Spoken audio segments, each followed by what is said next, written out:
Bonjour, je suis Joël Pédessac, le directeur général du comité français du butane et propane. Bon alors, on est ici sur le stand GPL au Mondial de l'Auto. Pouvez-vous nous présenter un petit peu ce stand déjà?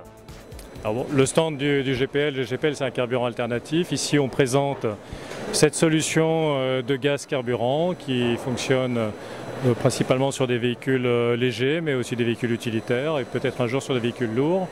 Le GPL carburant c'est un gaz qui est liquéfié et qui peut être utilisé dans des véhicules de transport de personnes avec un prix de distribution à la pompe qui est de l'ordre de 80 centimes du litre. Donc l'alternative à l'hybride et à l'électrique.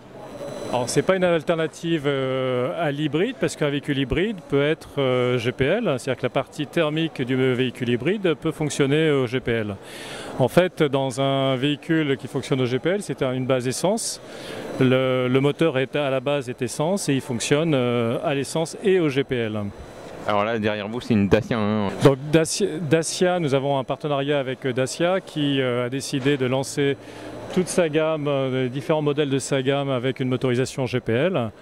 Bon, le GPL, c'est aussi une façon de substituer le diesel. Bon, le diesel a un peu moins la cote aujourd'hui et le GPL a tous les avantages que le diesel n'a pas. Il n'émet pas de particules, il n'émet pas d'oxyde d'azote, il émet moins de CO2, il est largement disponible, il n'est pas cher. Et voilà, c'est donc aujourd'hui pour ça que des constructeurs comme Renault et Dacia peuvent s'y intéresser.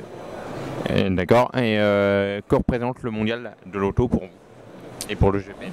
Le mondial de l'auto, c'est pour les carburants alternatifs, c'est une vitrine, c'est une façon de rencontrer les automobilistes, de rencontrer les Français, enfin en tout cas tous ceux qui viennent nous voir pour leur expliquer, parce qu'on a besoin de faire de la pédagogie, d'expliquer quel est l'intérêt de rouler à autre chose qu'à l'essence ou au gazole. Le GPL est une des solutions possibles qui est largement distribuée. On a 1650 stations en France, 32 000 en Europe. Donc le produit est largement distribué, les véhicules sont là. Une Dacia Sandero GPL, ça se vend à partir de 8 000 € neuf, prix catalogue. Donc c'est très accessible au plus grand nombre. Et en plus, la cerise sur le gâteau, c'est qu'un véhicule GPL bénéficie d'une vignette critère 1. Donc lors des pics de pollution, il y a possibilité de rouler dans les villes quand on roule au GPL. Que le GPL va évoluer dans les années futures? Alors le GPL qui est aujourd'hui un gaz principalement d'origine fossile doit évoluer vers les gaz renouvelables. C'est-à-dire qu'on est en train de travailler sur de la production de gaz à partir de déchets végétaux, comme pour le gaz naturel par exemple, qui est en train de devenir renouvelable. Donc le GPL renouvelable est arrivé déjà dans certaines stations-service du groupe Avia par exemple.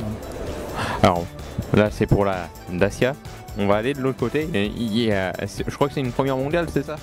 Alors il y a un fabricant européen en effet qui s'est concentré sur la fabrication de véhicules de compétition qui sont aujourd'hui motorisés au GPL. On peut aller la voir de plus près? Ah ben, bien évidemment.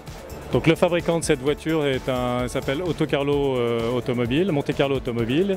Il a racheté le fabricant historique qui s'appelle Techno. Jean-Pierre Josso, qui était sur le stand hier, a gagné le Grand Prix de Formule 1 de Monaco dans les années 70. Et donc ce véhicule aujourd'hui, qui est destiné potentiellement à faire les 24 heures du Mans, développe 500 chevaux, c'est du monofuel GPL, c'est-à-dire que le moteur ne fonctionne qu'au gaz, il n'y a pas du tout d'essence dedans. Et il a été construit pour l'instant à 5 exemplaires. Donc c'est vraiment une première, une exclusivité ici au Mondial. Ce véhicule fait sa première sortie ici au Mondial. Ensuite, bon, il y a encore des développements à faire, mais c'est effectivement une première.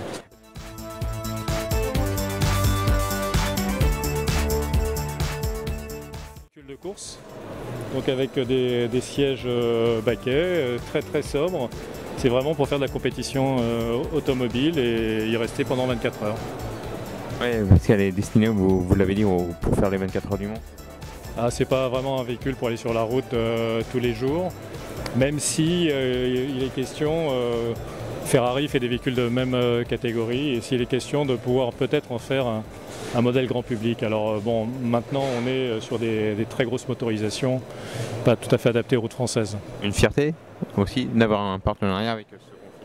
Alors c'est une fierté, mais c'est aussi une opportunité de démontrer que le GPL, ça peut fonctionner dans une Dacia Sandero qui vaut 8000 € TTC pour le grand public, avec un moteur d'une centaine de chevaux. Et là, on a 500 chevaux pour la compétition avec les 24 heures du Mans. En GPL, ce fabricant a été 4 fois champion du monde dans les rallyes FIA catégorie 8, les rallyes de régularité, et en GPL. Donc en fait, on fait le lien entre l'exception et les produits grand public. Merci beaucoup. Je vous en prie.